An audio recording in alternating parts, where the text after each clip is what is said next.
নমস্কার বন্ধুরা, সকলকে জানাই শুভ জামাই ষষ্ঠীর শুভেচ্ছা।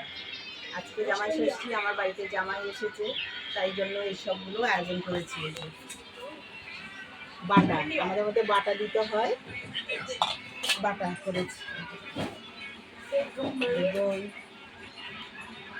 রসমালাই, রসগোল্লা, ফল, আর এখানে জামাদের জন্য সাজিয়েছি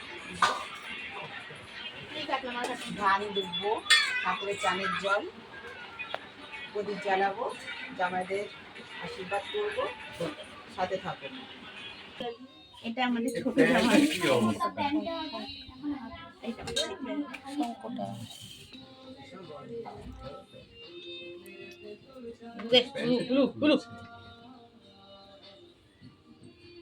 দেখ রবি,